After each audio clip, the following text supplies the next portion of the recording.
Hello guys, it's Galactic here, and today's video is going to be a long one. I feel like I've been saying that a little bit too much lately, but you guys seem to be enjoying the long videos. And guess what guys? 3v3 is back, so here we go, an even bigger list than last month's 5v5 teams. I've gone through a lot of data today, guys, and in the past couple of weeks preparing this video, there will be teams missing. It's just a case of not having enough time to put everything together. But I've tried to go through and make a really nice, diverse list of teams you can use on defense in Grand Arena, and I've tried to take into account whether you're end game, mid game, or low, early game, whatever. There will be teams missing, guys. Also, I've just not included teams that I just don't think work on defense at all. So, for example, you're not going to see Reva on defense, in my opinion, this upcoming season because GI Kron's gone. So I think that's more of an offensive team. However, Reva does appear in some teams, and it might be worth using her. So, guys, if you do enjoy the video as you're watching, please do like, comment, and subscribe because it does help the channel a bunch. Anyways, guys, getting into the video, and we're going to start with Rey. So what I've done, guys, is the little number at the top here for each of the teams is either going to be a number, which in this case is going to reference the hold rate for the team by percentage-wise. I've rounded down every single number. I didn't round any up. I thought we might as well underestimate rather than overestimate how well a team's going to perform. And if there's no number, it's because either it's not tested or because there's something else that's more important for me to give the knowledge for. Right, so we open up with Rey, Ben, and Ahsoka Tano Fulcrum. If you have the Ahsoka Fulcrum Datacron, this can work, but it's not got the best hold rate. This is mainly just to shut down Starkiller teams, but other than that, you're not really going to want to be running this. We've actually then got Rey, Ben, and Cal, which is nice. Decent hold rate, 37%.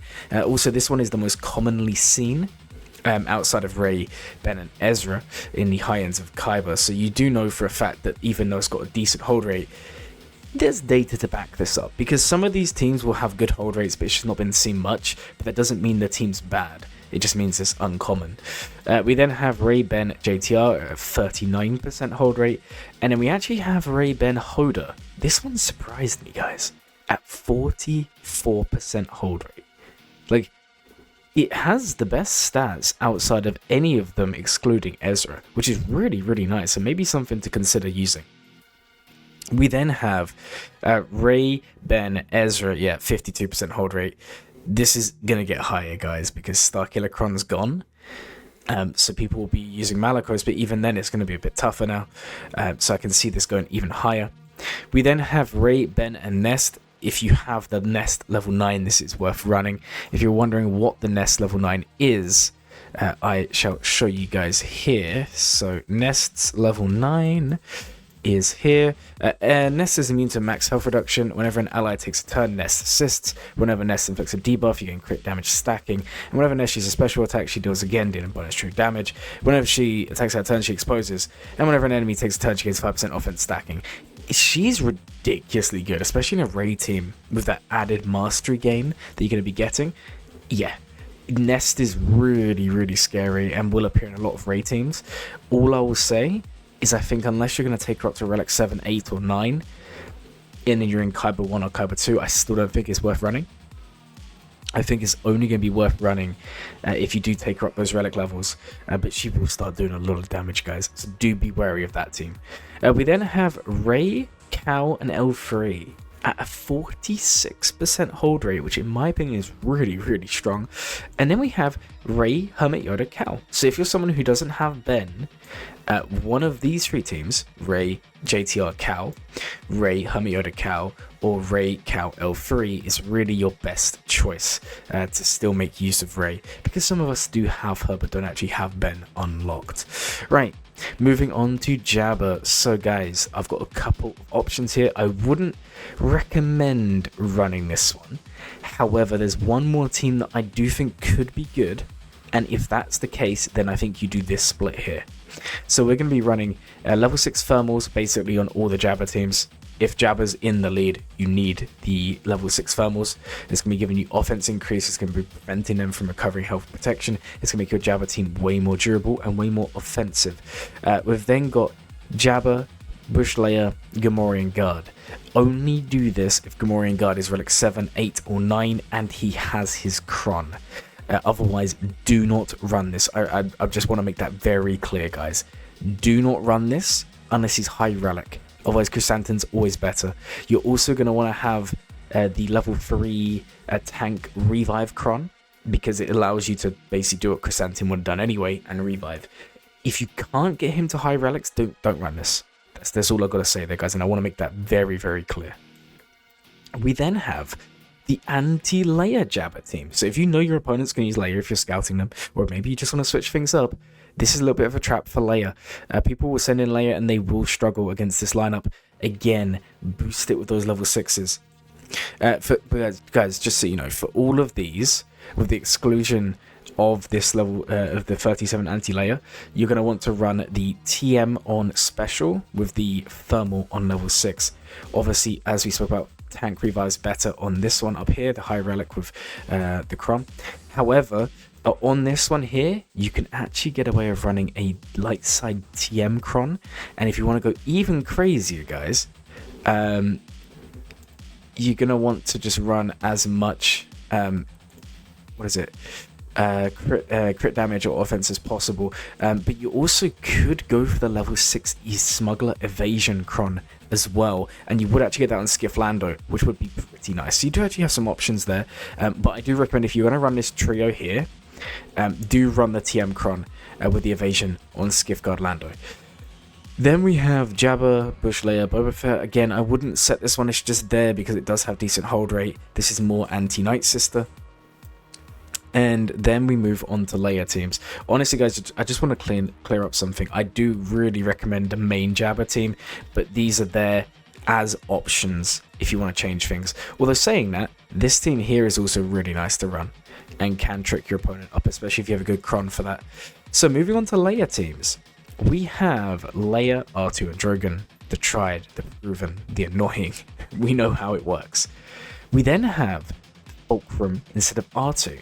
Which, if you want to save R2 to use with JTR and Ben Solo, maybe you don't have Rey, this is an option for you. And it still has a decent hold rate. It's just above 45%, I'm pretty sure. However, high relics do make this better. We then have Fulcrum, but without Drogon. Now, guys, the hold rate for Leia goes down quite substantially. However, we'll get onto some teams later, because for some of you, this is actually worth the trade-off, and the defensive teams you can build is just unreal with Drogon. So many people just only put him with Leia, and unfortunately he released so close to Leia's release that no one really put him anywhere else. And yeah, I'm just gonna let you guys know there's some really good teams we're going to be talking about in a second. So then we have JML. There's only, I wanted to do one GL team for each GL, right? Just so in case you only have that Galactic Legend, you can set something. This does have potential to trick people up, but you need a high protection rolls on the Datacron, and you need Jedi Knight Cows level 9. If you have both of these, go ahead and set this. You would be surprised. Your opponents are going to be struggling, because JKCK is going to be insta-killing someone very early on. They're going to have very high offense, and their protection should mean that the ult ability, or sorry, the lead ability is going to be doing extra damage. So it's one of those ones you put there just to trick someone. But don't set this. It's just there for JML users to get some love. Then on to JMK, and we're on to some of the GLs that have more variations. So we have JMK with Commander Ahsoka, General Kenobi at a 36% hold rate. We then have JMK with Master Qui-Gon and Padawan Obi-Wan. Maybe you don't have Commander Ahsoka. It's unlikely, but it can happen. Or maybe you want to use her elsewhere. So now you can set this 37% hold rate. It's not too bad. We then have JMK Cat Ahsoka Tano Snips, which is an okay team, 38%. But this is the standout team, guys. It's JMK, Commander Ahsoka, and K-Beck. Now this hasn't been seen that often, right? There's only a few hundred that have been seen. So guys, the reason you're actually running K-Beck in here, and it's a little bit of a trick because some people won't be aware of this little text here, because most of the time he's in the lead. Basically, if he was in the lead, he gains 100% max health and protection whenever he would be defeated. However, there's so many Lord Vader teams, guys, and some of them just aren't very good anymore, unfortunately. But also some of them are okay. So we have Lord Vader, Piet, Maul, 21%, I wouldn't set this unless you have Pietron. Then it's possibly worth it. We then have Lord Vader, Grand Admiral Thrawn, and Maul. In the past, this was the one to set, but nowadays it's kind of aged poorly. But if you do have high relics on the Maul, maybe you got Balin, then it's still worth setting. We then have the traditional Lord Vader Royal Guard Maul. You need high relics, otherwise it's not going to hold. However, this is where Lord Vader gets his power, guys. Lord Vader, Malgus and Maul is a 42% hold rate. Lord Vader with Reva and Maul is a 48% hold rate, which is also against Bo. Bo cannot beat this very consistently. And if you want to go a step further, guys, you can run Malgus with Reva and just skip Maul altogether. And the benefit of doing this one is you get to use your Maul Mandos on offense or even defense, which is also quite nice. But I haven't gone on defensively here because they could be beaten by Jawas. So yeah, this is an interesting team. Would you run it? It's quite high investment, but like I've already kind of covered in today's video, Reva's not going to be on defense because she's too easily countered in freeze. You can just run Bam, Fennec, and you can run Fennec, Bam, Mando, for example, and just easily beat it. You can also run Bo to beat it. You can also run Phoenix somehow. Like you can do some Phoenix teams. There's so many teams you can run to beat GI in freeze. It's not that big a deal. Right, moving on to GL Ahsoka. There's only two teams here. We've got regular Ahsoka, Padawan, and Ezra Bridger. Exile in there, 39% hold rate. We've then got it with Fulcrum's DC at a 44, which is really nice. Sith Eternal only has one team here, guys, and that is C, Malak, and Savage. Not a bad team to set. It's actually pretty decent. It's just Malak is going to be used elsewhere in most teams. Savage is honestly flex, and you can use it wherever you want. Then we have Kylo. So there's two teams here. One is who knows, because we don't know how well it will actually perform. And the other one is a solid 44% hold rate. Now the benefit of running this team here, guys, is it does mean you can run Darkseid Rey with Kylo Ren and Mast and get another good team going. So we're going to be running Kylo, Hux, Stormtrooper. If they're high relics and well modded, this will throw your opponent off. JML is the most consistent counter here. We then obviously have the same team, but instead of Stormtrooper, we get Darkseid Rey. I just think this is too high investment, but some of you will probably be setting this on defense. And now we're moving on to non-GL teams. So we have, if you have Mob Enforcer Kron, don't be afraid to run something like Embo, Chrysanthemum, and Mob Enforcer. That can be really, really nice. If you have the Gamguard Kron, I'm going to be trying this team. We ran Embo, Skiff Lando, and Gamorrean Guard. Whether or not it performs very well, we don't know. But Gamorrean Guard is going to be getting loads of bonuses. He's going to be taunting a lot. His damage is going to be reduced on him, which is really nice. And Skiff Lando is also going to be given speed up and stealth and dealing a lot of damage on the team as well. You don't need to go for the Thermal Kron for this team because there's no thermals being applied. So you're going to want to just go for any level 6 of your choice and go for the tank revive for Gamorrean Guard. Then we have the Sana teams. So we actually have just the standard Sana team. This is what I'm building up. Sana, Stormtrooper Han, Captain Han. Run it with the Sana level 9. I'm kind of mixed on the level 6. Obviously, you would think the Evasion Kron's the way to go. However, Sana really benefits from you hitting her and Captain Han, because it's going to boost the TM on everyone, and her level 9 is dealing damage based on offense, dealing damage based on TM gained, right? 25% offense stacking for every time you gain turn meter. So if you're just dodging, you're really limiting the amount of turn meter you can actually gain. So don't be afraid to run a different level 6. However, this could be a good team. It's one of those ones where they would have to go straight for Captain Han, because if he doesn't die in the opening, he's going to be taking bonus turns, refreshing cooldowns, and reviving everyone. And even if they do hit Captain Han, your offense goes through the roof because you gain so much turn meter. So this is quite a fun team. We then have another one. This is really high investment, as long as you've got smugglers built like I have, but if you don't, this is pretty low investment. Bam, Sana, Dash Render. Guys, with a Smuggler Evasion Kron, this may be the team to beat. So, Beskar Mando will activate his special, his damage immunity on all of the characters in the team because they're all scoundrels. The evasion will work for both of these. And Bam Lead is really, really good here, guys, because you're gaining turn meter whenever you damage someone. And if you remember dashes, unique, you're getting TM whenever you crit someone. So when dash AoEs, you're gaining in threes, right? You hit 5 times, right? So 5 crits on 3 people. That's 15 crits. That's 30%. Sorry, it's not. It's I lied. It's 9 crits because you're actually only doing 3 times damage to 3 people, not 5. Anyway, so it's 9 times 2. That's 18% TM, and then you're also getting TM from here because you're dealing damage, right?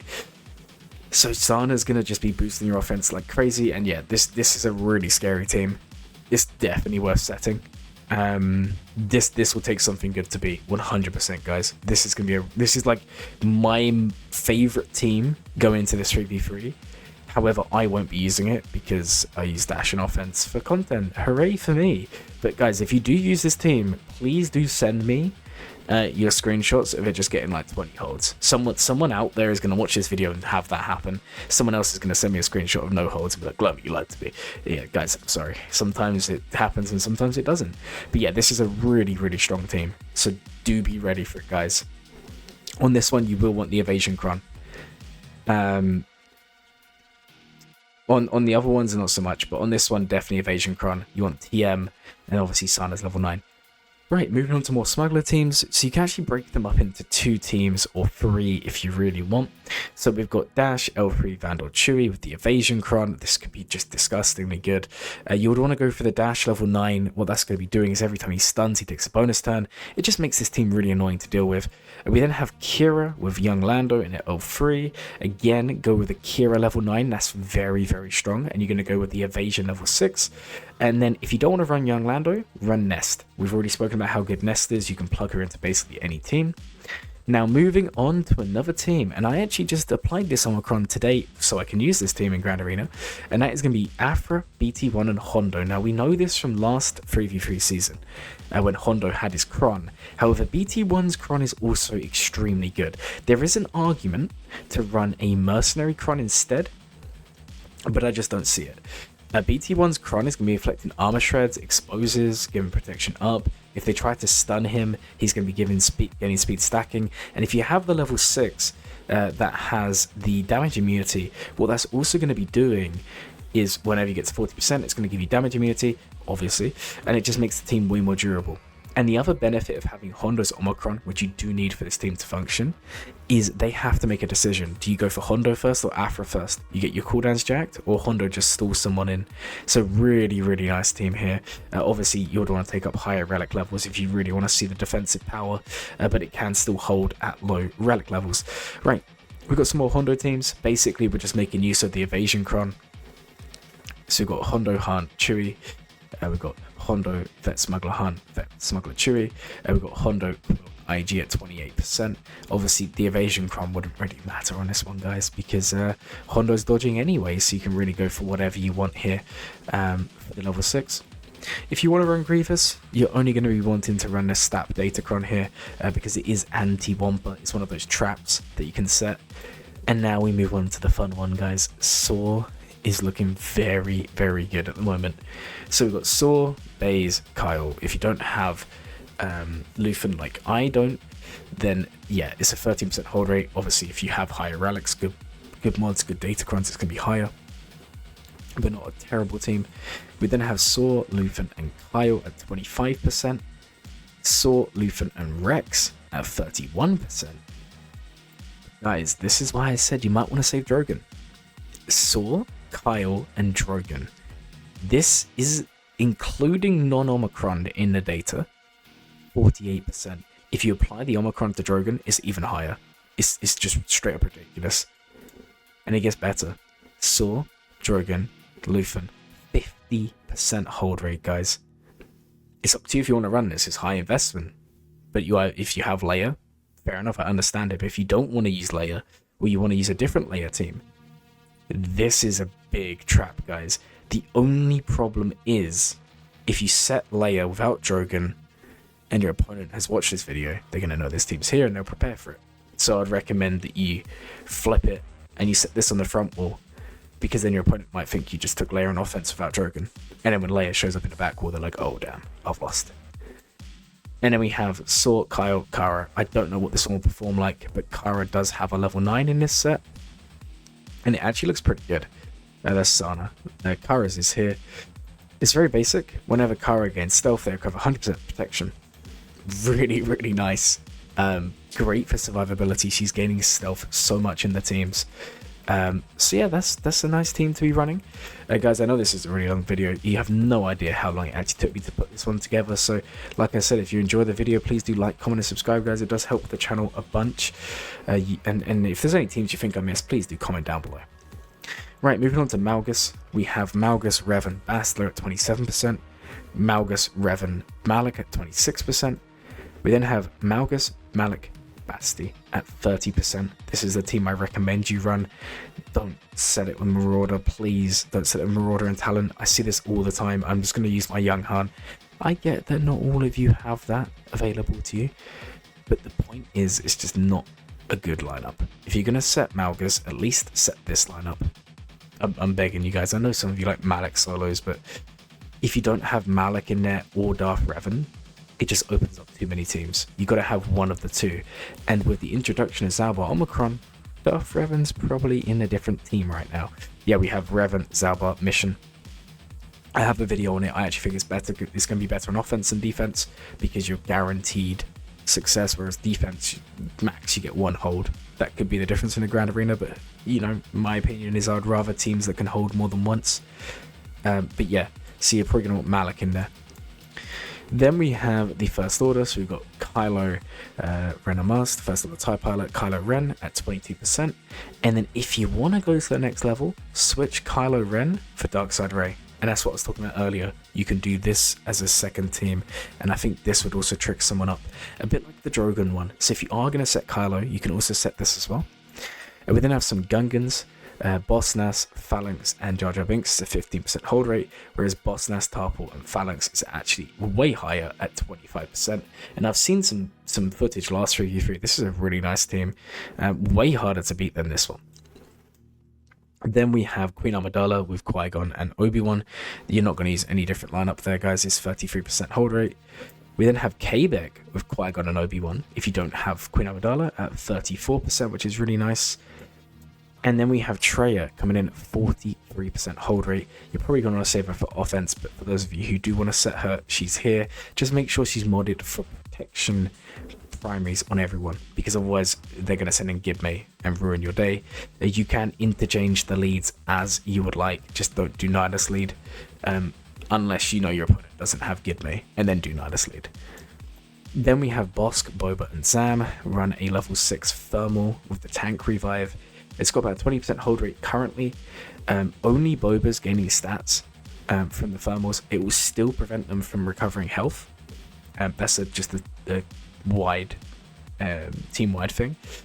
However, the offense boost will only go to Boba, but that's fine. He's the one dealing the damage, so that's a team you can run there. We have Enoch Troopers, 16%. Don't really recommend it, but some of you are going to have this as a team to set. We then have DTMG with Enoch and Scout Trooper. This is a much better team to set than this. And if you want to boost it even higher, you can chuck Night Trooper in there. So it just means only Peridia Trooper goes unused. But it also, you could use Peridia Trooper with your Great Mothers and then run Great Mothers, Peridia Trooper, and Morgan there if you wanted. So that's kind of how you can split them. We then have Separatists. So we've got Newt, Django B1 at 24%, Trench, Dooku, and Watambor at 35%. Don't set Trench if you're not going to set this team. If you set this team, it's okay. If you don't set this team, just leave them on the bench, which I'm sure a lot of you will be doing. We then have Tuskens, Tusken Chieftain, Tusken Warrior, Boba Fett, Son of Django, coming in at 36%.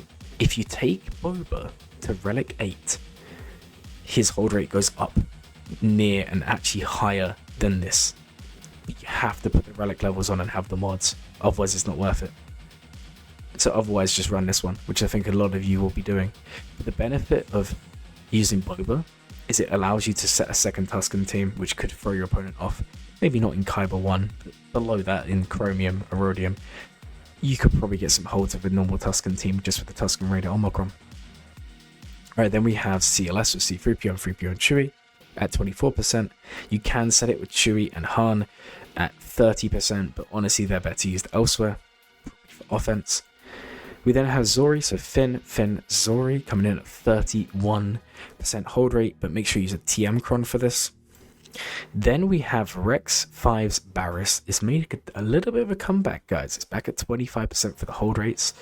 And the reason I like this one is because of the TM cron and because of the fact that people are now putting Malak back on defense, so the solo opportunity's gone. I actually recommend the level 3 TM gain for this team. Make sure you get going nice and early. This is one of those teams that will throw people off. The other thing is, it's more of an old school team, so people who are maybe newer to the game won't actually know how good this team is. It used to be amazing until people realize Malak solos, but if your opponent doesn't set Malak on offense and they actually set him on defense, then it is fully viable to be setting. Then we have Rex 5's Rex at 32%, and then we finish up with Balin at 28%. I'm well aware, guys, there's so many teams missing. For example, Night Sisters aren't here, there's so many teams missing, but there are also teams that I think have more offensive viability these days than defensive. So I tried to make this as comprehensive as possible, going through all different teams, different lineups, and everything in between. It did take me a long time to make the video, so again, I don't want to overdo it, guys, but if you did enjoy the video, please do like, comment, subscribe, and that is going to be the end of the video. My name is Glurmit, and as always, guys, a glowing day.